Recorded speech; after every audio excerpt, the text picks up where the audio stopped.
Well, I want to welcome you all to the July Conservative Women's Network. I'm Michelle Easton, president of the Claire Booth Luce Center for Conservative Women. And this is a high podium. I'm on my tiptoes now. I want to thank you all for coming, and hello to the C-SPAN audience as well. Thanks to the Heritage Foundation, Bridget Wagner, we've been doing this together for 23 years, once a month, and I'm just so grateful to Heritage for hosting this with us. Also, I wanted to introduce Bridget Weisenberger from Heritage, who is co-hosting this event with us today. She is Associate Director of Coalition Relations. Well, we have three great speakers today for our pro-life panel. Mallory Carroll, Catherine Glenn Foster, and Alexandra DeSanctis, and they have been women leaders in the fight for the right to life. First, Mallory will be speaking on the shift in the pro-life movement post-overturning Roe and how to ensure that we keep moving the country in a pro-life direction. Mallory serves as Vice President of Communications of the Susan B. Anthony Pro-Life America Group, responsible for managing the organization's communications team and developing the organization's strategy in corresponding with both the media and public grassroots. Mallory's profile stories about Susan B. Anthony Pro-Life America have been in the New York Times, the Washington Post, Politico, MSNBC, the New Yorker, and many more. Mallory also serves as a top spokeswoman for the organization, featured on Fox News, many print publications, and many radio broadcasts. She's a graduate of Loyola University, Maryland, and joined the SBA Pro-Life America team in 2009 after position teaching English in France. Next, Catherine Glenn Foster will speak about Dobbs and the future of pro-life advocacy. Catherine serves as president and CEO of Americans United for Life and has litigated on so many vital issues. Catherine's admitted to the bar in Virginia and Washington, D.C., as well as the Supreme Court, many U.S. Courts of Appeals, and U.S. District Court for the Eastern District of Virginia. She's authored and testified on numerous domestic, foreign, and international legislation and initiatives, and has appeared before the U.S. Senate, the U.S. House of Representatives, and other federal and state bodies on multiple occasions. Before coming to Americans United for Life, Catherine spent 7 years with Alliance Defending Freedom. Then she founded and managed a law practice which focused on respecting the sanctity of human life and supporting like-minded organizations. She earned her Juris Doctor, her law degree at Georgetown University Law Center, a master's in French from the University of South Florida, and a BA in History and French from Berry College. Our third speaker, Alexandria DeSanctis, will be speaking on her new book. Do you have it there? Could you hold it up? I don't. I should have brought okay. one. Sorry. It's a great book. She co-authored with Ryan T. Anderson. It's called Tearing Us Apart: How Abortion Harms Everything and Solves Nothing.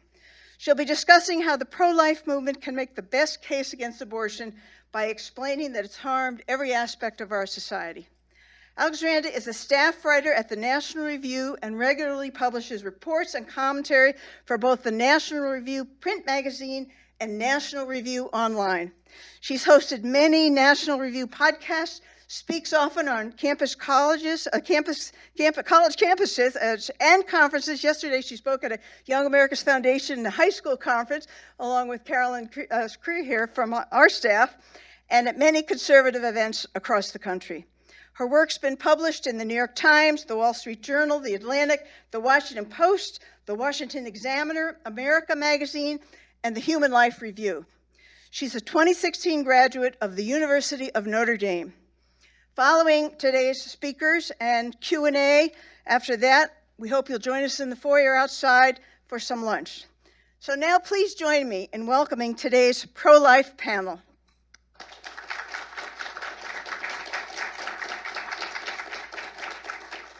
Thank you so much. Well, good afternoon, everyone. It's such a pleasure to be here and join you, and especially to be on this panel with women I so much admire. Catherine, I didn't realize we had the French connection going. This is also a really special audience for me because I know many of you are interns in the pro-life and conservative movement this summer in DC.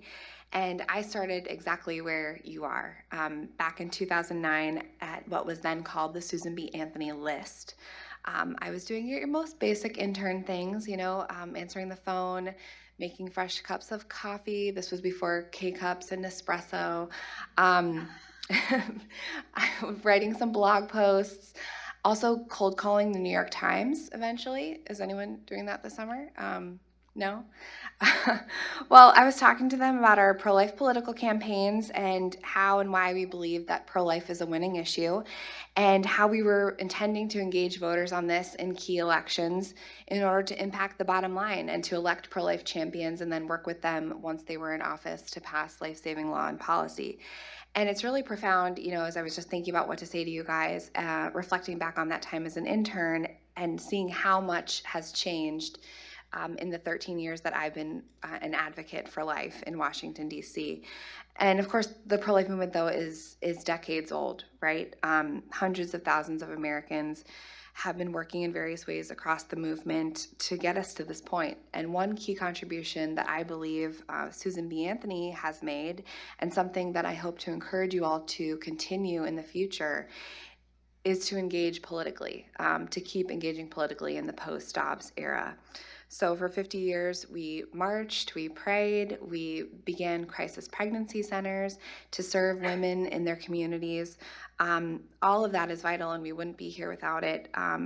But like every other successful human rights battle, there had to be a change in law and policy, and that was what we set out to do at Susan B. Anthony Pro-Life America, was to be the political arm of the pro-life movement. And for the last 10 years, very specifically being focused on electing a pro-life president, a pro-life Senate, all for the purposes of affecting the Supreme Court to see through the nomination and confirmation of justices such as those who are signed on to Justice Alito's official majority opinion. And that's what we set out to do, using the tools of democracy, and it actually happened. And I think it's incredible. I think so many of us in the pro-life movement, we are still reeling from the Dobbs decision. I know for my part, every time I see Roe versus Wade overturned on the television, I still kind of catch my breath and I'm thinking, whoa, that really happened. But we absolutely can't sit back at this point. A lot of my colleagues and leaders in the pro-life movement have been quoting Winston Churchill recently, and I love this quote. This is not the end. It is not even the beginning of the end, but it is perhaps the end of the beginning. And I think that is very profound. It's more important than ever to stay engaged in the pro-life movement and in politics in particular, right? Because by overturning Roe, the court just took its thumb off the scale. And now, at long last, we the people, through our elected representatives, we can set law and policy that protect women and children. So since Dobbs, 12 states, with another 6 soon to join them, have taken action to protect unborn children either throughout the duration of pregnancy or nearly throughout the duration of pregnancy, impacting an estimated 150,000 abortions every year, potential lives saved, which is incredible. But this is a democratic republic of states, right? Some states are going in the opposite direction to create so-called sanctuaries for abortion that are not just places where women can travel from out of state to obtain abortions, but where women can be brought to by pimps and traffickers, where they are also enjoying these alleged safe havens. And we also have, just a few blocks away, Democrats in Congress pushing for a 4th vote on the failed but very beautifully named Women's Health Protection Act.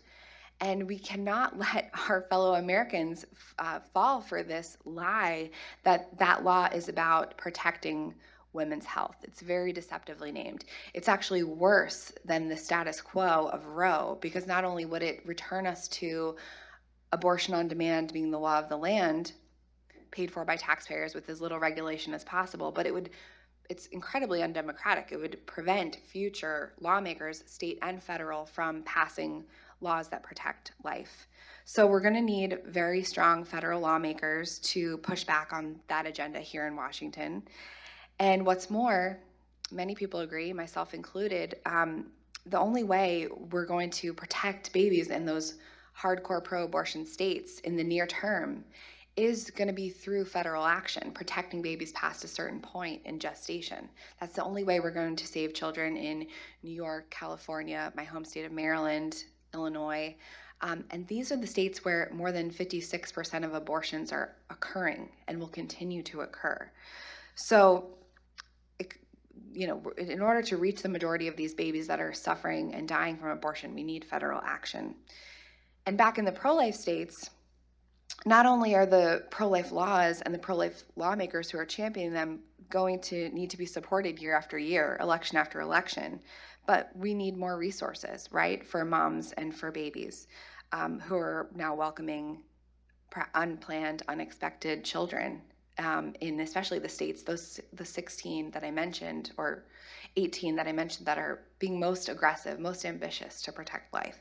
And here's an area where governors, pro-life governors, are taking incredible steps forward, really creatively, finding new ways to ensure that moms and families have the resources that they need to choose life in the best circumstance. And Mississippi Governor Tate Reeves, he's a really great example here. His state, of course, was at the heart of the challenge to Roe and the Dobbs case, and he's been exemplary, signing into law 2 new bills that support pro-life pregnancy centers, including one that is a tax credit for donations to pregnancy centers. So encouraging that support from the community to assist moms and families in need. 14 states have offered alternatives to abortion programs, including Texas, and this went completely unreported.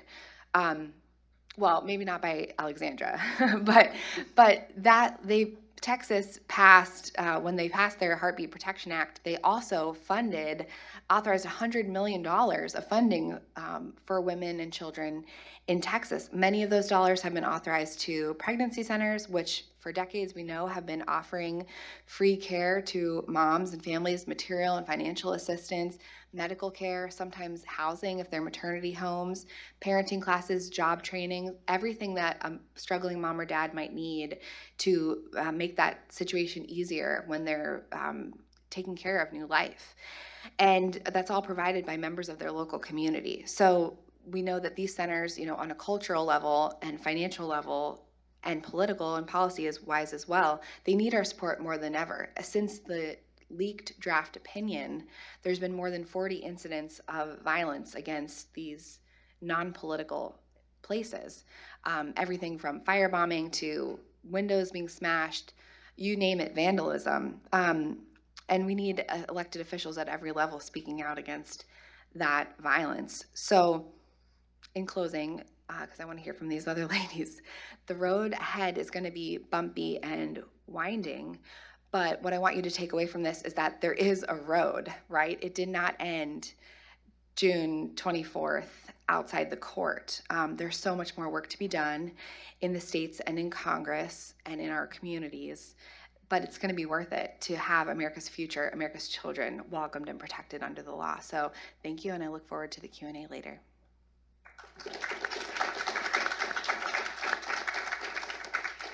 Well, like Mallory, I am just so excited to be here with all of you today. Thank you for having us here, and I'm just delighted to be speaking with this crowd of so many young people.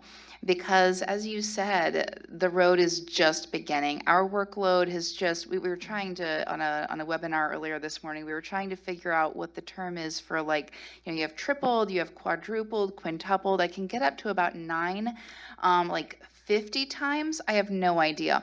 But whatever that number is, or however you say it, that's what has just happened. And so in a lot of ways, it's going to be your generation that carries the ball forward. And when it comes to voting and getting the right people in office, I'm a lawyer. My organization is the one that, writes all these laws that get passed. So, when it comes to going and testifying for those laws and getting that good policy advanced, when it comes to sharing the truth about abortion and abortion law, which the mainstream media does not always do spectacularly well. And so that's why we really rely upon you and people like you who just have such clarity of vision. But also because, you know, I think when you look across the spectrum of a life, right, there are certain moments that stand out. There's just times when the American story truly changes over the course of our lives, and for most of us, it's just a few times in our life. Berlin Wall, 1989. I wasn't really old enough to really remember that. A lot of you weren't even here yet, but that would be one of those times, right? Berlin Wall, September 11th attacks, the COVID pandemic over the last 2 years. We're all going to remember that for a long time to come. But on June 24th, we had another one of those moments. And it was the day that Roe finally fell, the day that Roe was finally just relegated, tossed out on the ash heap of history. After nearly 50 years of shoring up this regime of constitutionalized abortion, and after 50 years with the unspeakably tragic loss of 60 million human lives. Justice Samuel Alito wrote for the court, "We hold that Roe must be overruled. The Constitution makes no reference to abortion, and no such right is implicitly protected by any constitutional provision. Abortion," the court declared, "is critically different from any other right that this court has held to fall within the 14th Amendment's protection of liberty, because it destroys what Roe and Casey call fetal life, and what the law now before us describes as an unborn human being." That quote is critical, and he repeats that idea 5 times in that opinion, just emphasizing abortion is different. Other substantive due process rights that you may have heard about in the media recently that people are saying may be at risk. Abortion is different because it takes a life. There's been a lot of misconceptions, both before and after the Dobbs decision. Hopefully we can get into some of those during Q&A. But I'm sure you'll always remember where you were when you heard about the outcome in Dobbs, when you heard the news that the court had finally submitted its resignation as the National Abortion Control Board and returned the right to value and protect life to the American people, where it always belonged. I was in my kitchen. I was making breakfast for my 3 kids. I was planning a busy day at the office here in DC. But when I saw the court's announcement, I instantly flashed back to the child that I lost to abortion many years ago, and the lies that the abortion business told me to persuade me to make that awful decision. And then I said a prayer of deep gratitude for my coworkers, my co-laborers, for life on the staff of Americans United for Life, my co-laborers here on the stage, and everyone throughout the pro-life movement, the millions upon millions upon millions of people who for decades have lived a culture of life in whatever way. Maybe they're lawyers, maybe they're communicators or reporters, maybe they're doctors, maybe they pray, maybe they sidewalk counsel. No matter what you do, even just being there for that young woman or young man in your life who you find out is facing an unexpected pregnancy. It's critical. Every single piece of the puzzle is critical in building a culture of life. And there are just untold numbers of deeply devoted lawmakers and policy advocates and supporters who for 50 years refused to accept the verdict of those small number of black-robed justices that women must have the right to destroy the child in the womb in order to achieve equality. What our own Supreme Court told us in Planned Parenthood v. Casey. And I'm pretty sure that the people here in this room know a little bit better than that. We do not have to have that to be equal in our society. But we do have millions of Americans who are just incredulously asking, what just happened? But the downfall of Roe didn't just happen. Right? Because many years ago, the late Supreme Court Justice Antonin Scalia, he lamented that the edifice of abortion that the court had erected seemingly overnight may have to be torn down, door jamb by door jamb. And he thought, he worried, maybe never toppled over. The pro-life movement, We took his words as a moral challenge, and we won hard-fought battles in the court over and over. And that reduced Roe to that Potemkin facade that the court finally pushed over just a couple of weeks ago. That abortion right that was proclaimed fundamental in Roe, it narrowly escaped being overruled 19 years later in Planned Parenthood v. Casey, emerging as a mere liberty interest, subject to the state's authority to regulate it like any other medical procedure. But all throughout these last 50 years, there's been a case on abortion before the court, on average every 2.5 years or so. And in each of those cases, the court could have overturned Roe. They did revisit the abortion issue directly, not talking about like First Amendment rights, free speech rights relating to abortion, pregnancy centers like the NIFLA case out of California, direct abortion cases. And over for 50 years, we had legal scholars, pro-life and pro-choice, even the ones who supported abortion rights. They told us for the 49 years of Roe, because we didn't let it get to 50. For 49 years, they said, this is not constitutionally sound. This is not based in our nation's history, in our nation's tradition. It's not based in our Constitution. It was wrongly decided, and it needs to return to the people. And so along the way, we secured victory after victory in the Supreme Court for the lives of both women and children, ensuring that states could outlaw unlicensed back alley abortionists, that states could refrain from paying for elective abortions with taxpayer dollars, that states could insist on the reporting of abortion data that documents just how risky the procedure is, and that states could mandate that abortion doctors provide basic informed consent to their patients on what abortion really does to a vulnerable human being in utero. Now, as Roe was being torn down, the pro-life movement was rebuilding that system of strong legal and community protections for women facing abortion that the Supreme Court had just nullified in one fell swoop. Now, after Casey, after 1992, more victories came, and most notably, a ringing affirmation from the court that some abortion procedures were too barbaric, that's their word, to permit. Criticism of Roe mounted, both from the court's own justices and from many appeals court judges. And meanwhile, the abortion rate dropped precipitously year after year to the point where today, a woman is only as likely to make that desperate choice as she was in 1972, the year before Roe v. Wade struck down those protective laws in all 50 states, including New York, including the states where they were performing abortions already. Even they had more protective laws than Roe allowed for. And so here we are, essentially right back at the beginning. As it was before Roe, some states will continue regimes of abortion on demand and pretend that they're safeguarding some sacred right. Other states are going to be enabled to implement strongly protective laws outlawing that practice and providing help and support to the mothers who are facing unexpected pregnancies. Where abortion activists seek to enshrine a so-called right to abortion in state law or impose it from the benches of state judges, we and our partners in the pro-life movement, we're going to be there to fight for life. Because Roe's reversal is no mic drop moment. No one's talking about taking a victory lap and just walking off into the sunset. After Roe, our work is far from done.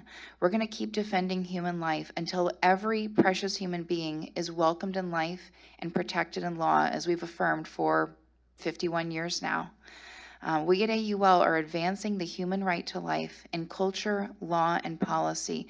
And we're experiencing this moment, this unforgettable, this historic moment, because of the result of the decades-long work of many, many thousands, tens of thousands, millions of heroic Americans in all three realms. Culture, which both shapes and is shaped by the law, that's been moving towards rejecting abortion and embracing life for decades now. The law of abortion has at last belatedly caught up with the will of the American people in the Dobbs decision. And policy is simply the will of the people expressed through the state and federal policymakers, the lawmakers that they elect. And policy has led the way in building a culture of life, with hundreds of pro-life bills passed in just the last 10 years alone. After Roe saving every innocent human life and protecting all women from predatory abortion businesses, it suddenly moved into the realm of the possible. Consider this. After Roe, states have the constitutional authority to outlaw abortion at any stage of life, including for the youngest and most vulnerable. No longer will lawmakers be able to duck and cover on the abortion question, claiming that they're personally opposed to abortion, but that their hands are tied because of Roe. Every federal and state lawmaker will be directly accountable to the people who elected them for the decisions they make, the policies they enact, or not, to protect life. And that is going to be a very good thing for the American body politic. In the wake of Roe, 1,000 flowers will bloom to protect life. Mothers are going to receive care from that constellation of pro-life pregnancy centers that currently outnumber abortion facilities 5 to 1. States will ensure that alternatives to abortion are well funded and promoted, and infants will be welcomed and cherished in life, as they should be. To help lawmakers do that, we at AUL, we're publishing a battle plan for life. It's on our website right now to help lawmakers at the federal and state level figure out what's next. What's the next step in protecting life?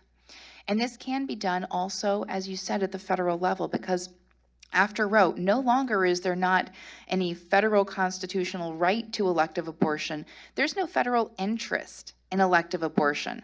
In fact, we've seen a slew of statutes passed by Congress since Roe that have prohibited taxpayer funding for elective abortion, prevented federal facilities from being used for abortions, and stopped federal taxpayer dollars from promoting abortion at home and abroad. In fact, despite the protestations of the current administration, after Roe, the policy of the United States, expressed in our law and in our administrative regulations, it's to protect life and to discourage abortion. It is a pro-life policy. Neither the Constitution nor federal statutes and regulations provide for a policy of protecting, funding, or supporting abortion, and that opens up a whole host of opportunities at the federal level. But we do need to think differently now about what it means to have a culture of life, because as critically important as pro-life laws are, more is needed. And so in addition to what we've done for the last years, where we rank all the states on how pro-life their laws are, we are now also going in and analyzing a state's pro-life culture. How pro-life is that state's culture? How strongly are its citizens determined to provide the means and the tools to equip women to succeed and to embrace the lives that they bear? So we're analyzing all these different elements of the state's culture of life, including the number of pro-life pregnancy centers, how support for these centers is reflected in the state's funding choices, how well the state integrates women into the workforce and what protections it provides there, what the birth rate is, and other factors. But we need to be talking about what it means to be wholeheartedly pro-life and supporting and protecting all members of the human family. We look forward and to the day, and we strive for that day when all are welcomed throughout life and protected in law. We've advocated as a movement and here at AUL for the human right to life for 50 years now. We were at the Supreme Court in every case since and including Roe v. Wade. And with the overturning of Roe, we're going to continue to advocate at both the federal and the state levels across every branch of government for a truly comprehensive and holistic understanding and upholding of the human right to life for every mother and father, for every preborn child, and for every American in every community across our nation, so that ours may truly be a future full of hope. Thank you. All right. Well, I'm very grateful for the invitation to be here. It's great to be with all of you and to be on stage with two heroes of the pro-life movement. I'm especially embarrassed to have been caught without a copy of my book. First of all, because it's cool to hold up a copy of your book, but second, because my publisher is here, and so I'm afraid I'm going to get in trouble. But I'll use the excuse that it's my first book ever, and so I'm not really used to being an author yet. It came out last week, so I'll get there. But I'll use my time instead to entice you to buy the book. It is essentially Ryan Anderson, my co-author, and I wrote it hoping and praying that it would come out in a post-Roe America, and it did. Three or 4 days, I guess, after Roe was overturned, our book came out. And we wrote it as a pro-life roadmap for where do we go from here, and how does every pro-life person get involved in this fight? How can we give people the tools to make the case against abortion? So that's sort of the why of this book.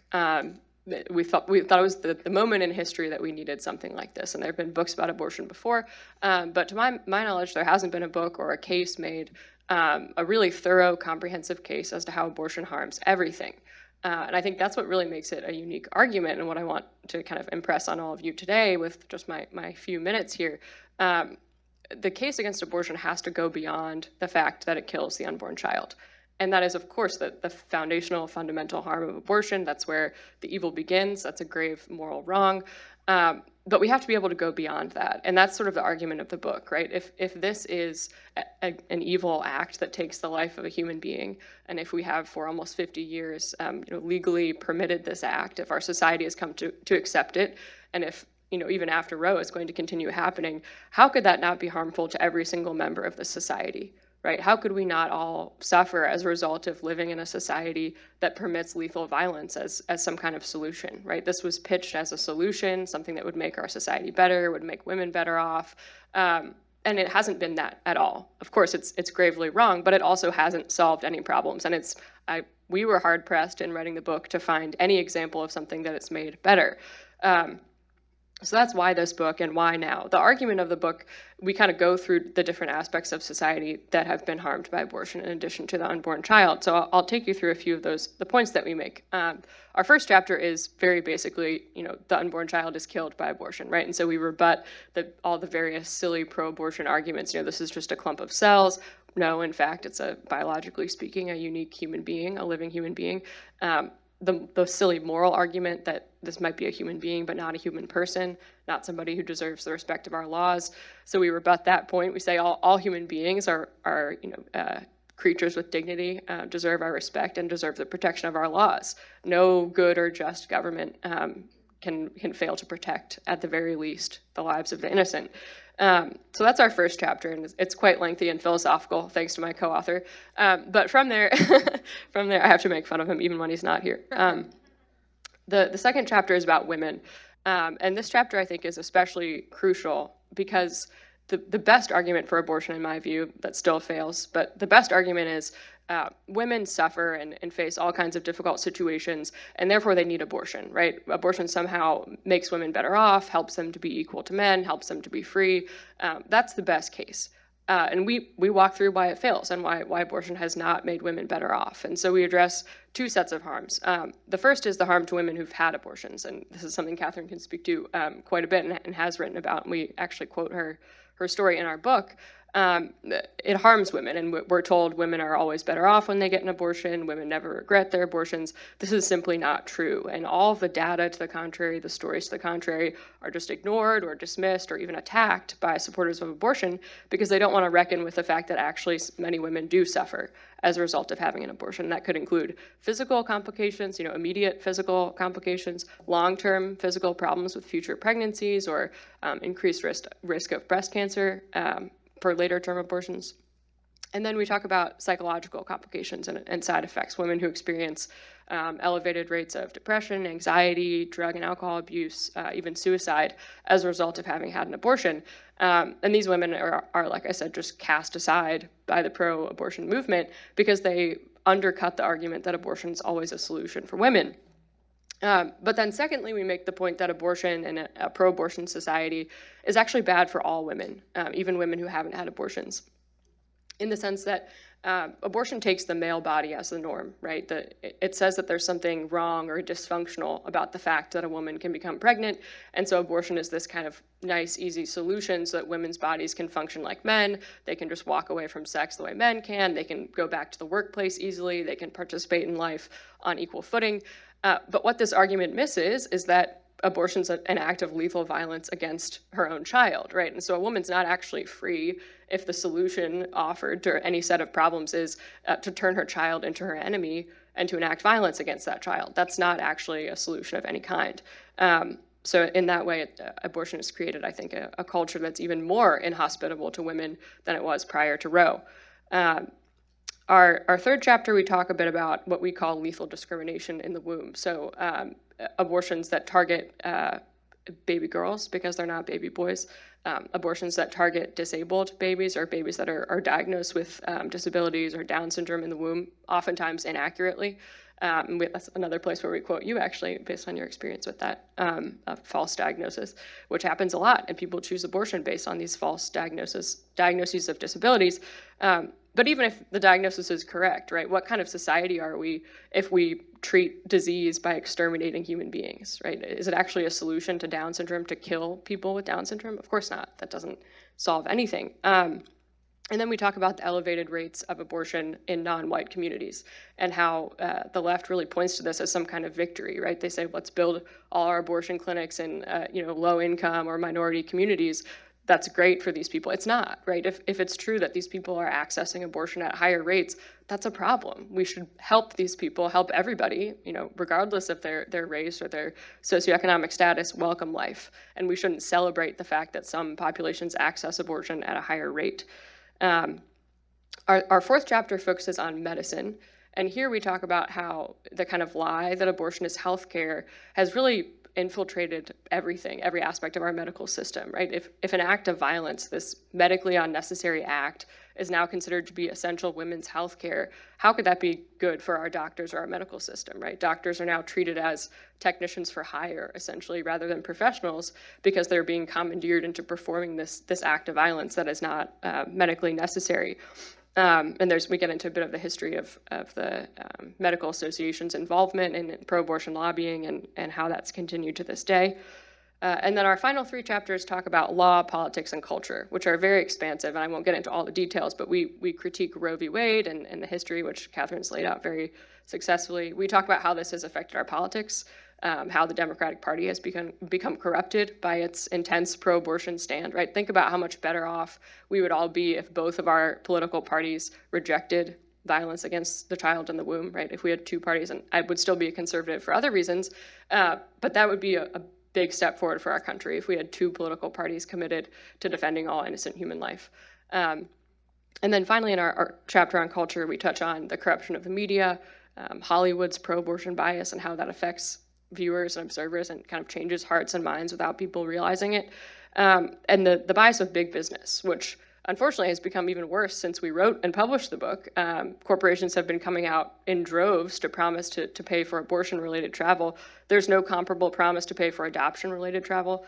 There's no promise to add more money to maternity leave or childcare, right? It's all focused on abortion, which I think reinforces the kind of anti-woman element of abortion. So the point of all of this is we have to make the case now, right? And as my two fellow speakers have said already, we're at a real turning point here. And I think everybody, even if you're not working in the pro-life movement, has a responsibility to make the case against abortion, right? And that's going to take different forms depending on your state in life and where you are. And maybe it's volunteering at a crisis pregnancy center or donating to one or whatever else it might be. But I think we all have the same responsibility to learn the facts about abortion and to be able to go beyond just the harm to the unborn child. Start there always, but be able to tell your neighbors, tell people who disagree with you, abortion's bad for you too, right? This is not a sit on the sidelines issue. This is not something that lawmakers can get away with saying, oh, it's just a state issue now, or I don't really have an opinion, it's not as important as foreign policy. That's not the kind of issue that it is. And so that's kind of the idea of our book, is to equip readers to make that case.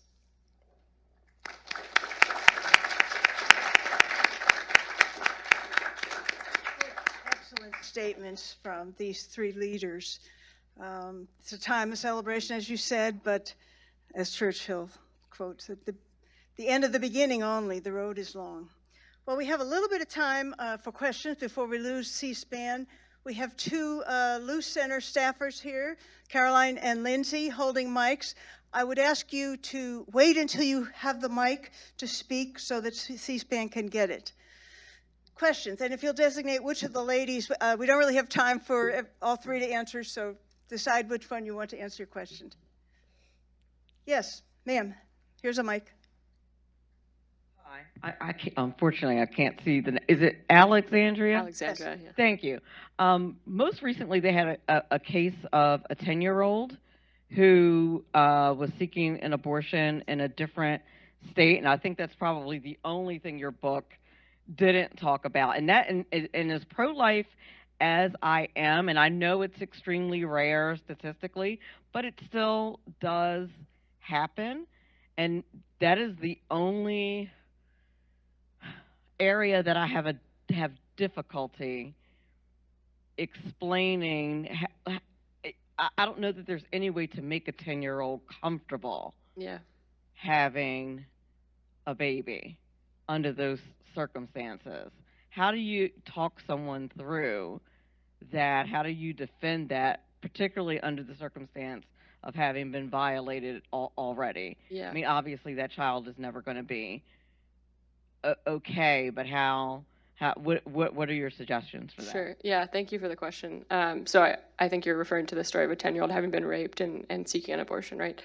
So as you say, of course, very uncommon, but horrific.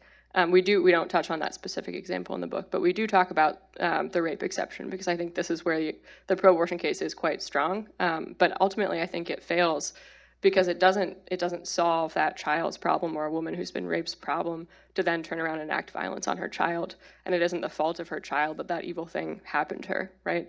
And so as much as it might be nice to kind of wave a magic wand and get that person out of that situation, it actually wouldn't be compassionate to her either, or to her child, to then suggest that abortion is a solution, even though it kind of seems like a reverse button. It really isn't. It's just a second act of violence. So I think that's a very difficult issue to talk about as pro-lifers, but we shouldn't be afraid of it, especially if we're thinking about this from the framework of both the mother and the child and what's best for both of them. Catherine, you look like you want to give a quick answer to that. Yeah. Maybe just briefly, yeah. So when it comes to rape, far too many American women have experienced this, first of all. It is a violence against women, but we need to get to the heart of that violence, and we need to eradicate that violence. Both rape and abortion stem from that same culture of violence and from the demeaning of women. So that is the core problem here that we need to be fixing. Abortion is not a solution to rape. It just heaps violence upon violence. And in fact, I was at Georgetown with a woman who was in fact raped and wrote her law review article on the state of the law, on parental rights of the rapist, and how we need to be addressing those concerns. Now, some of the laws have changed in the years since, but that's a big part of it. Now, when we talk about the rape exception, then that actually diminishes the viewpoint and the desires of those women who are raped, but still recognize women who are raped, women who are sex trafficked. Many of them do want to keep their child. They recognize that child is their child, that it's part of them too, and that the parentage, the paternal part of that isn't that child's future. But then their experience is demeaned and lessened when we just say, oh, how about a rape exception, And then in a side note, when we're talking about a 10-year-old, if there's, a threat to her life, then that's a separate issue that's taken care of. That's not, in the context of an abortion. But otherwise, I think the rape exception, the rape discussion kind of covers it. Thank you. Question over here? Here. And if you'd give your name and affiliation, please. Hi, my name's Felice Lagarde. I'm actually a summer intern at the Claire Booth Luce Center for Conservative Women, and I also have a question for Alexandra. So you mentioned the many facets of society that are affected by abortion, and I was wondering if you would say that abortion is the root of all of these social and economic issues that America is facing, or if abortion is an offspring of a deeper issue that's actually the root of the matter. Yeah, that's a really thoughtful question. And I think in the book, we kind of argue that it's both in different ways. And it's in some ways, it's one, and in some ways it's another. I think it's the root of a very flawed mindset about women that contributes to other problems that we see. For example, the corporate culture that suggests, that the male is the ideal and women have to be able to get back to work immediately, and there's no maternity leave as this kind of inconvenience. That stems from the fact that abortion is available and popular and a widely expected choice. And so I think in that way, that's sort of a root of the problem. But I also think abortion is a symptom of the sexual revolution mindset, right? And we can't actually fix the fact that people want abortion until we get back to the fact that sex is supposed to be between a man and a woman in the context of marriage, and therefore committed to each other and committed to children. And so I think abortion kind of springs out of this mindset that we're all just kind of these autonomous individuals going around defining our reality and doing whatever we want. And abortion is just kind of like this helpful tool in that context to accomplish that. So I guess, yeah, both, a bit of both. Thank you. Maybe one of the gentlemen, a potential father. There you go.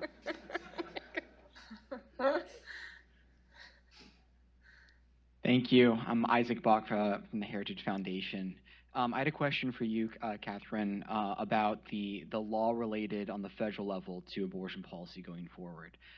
Specifically, there's some conservatives, Mike Pence, for example, has stated that he is in favor of an all-out ban on abortion on the federal level. In addition to the pro-life issue, one of the important issues for conservatives is federalism and concerns about the structure of our government. And so there's a lot of concern within the conservative movement about abandoning those principles for prohibitions on abortion on the federal level. What would you say are answers and solutions on the federal level to abortion problems in the United States going forward post-Roe? Yeah, so I'm a big fan of federalism. I'm a member of, federalism groups. However, when it comes to human rights, that shouldn't be a state-by-state issue. As President Lincoln said, we're going to become all one thing or all the other. You don't see states where women can vote and states where women can't. I think we're all pretty united on that now, but nonetheless, that's not a dividing issue. We don't have states where, some groups of people are human beings and others aren't. In fact, we kind of fought a war over that. So that's the same kind of issue that we're talking about here.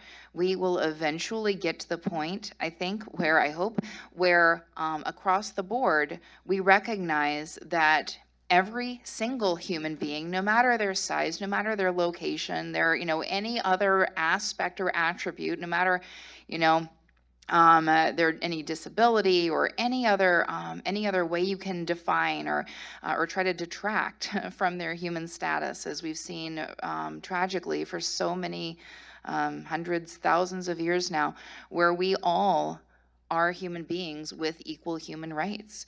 I think it needs to be an across-the-board solution, and so that could come through federal law.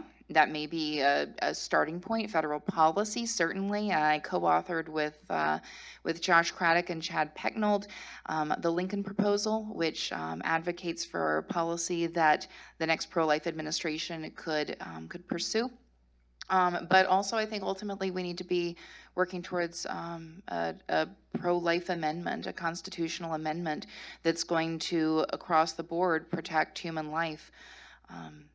And settle that question. Mallory, a quick answer to this because our C-SPAN time is almost up. Real quick, I'll just say that there are scholars, legal scholars here in this very building at Heritage who have been making the argument that there is constitutional pathways to federal action, gestational limits on abortion, whether that's through the 14th Amendment or through the Commerce Clause, that there is jurisdiction for Congress to protect life nationwide. Also, that all of our pro-life lawmakers have already voted several times on gestational limits on abortion and federal legislation. So to step back from that position, now that the situation with the court has changed, would be completely inconsistent with views that they've taken in the past and votes that they've taken in the past.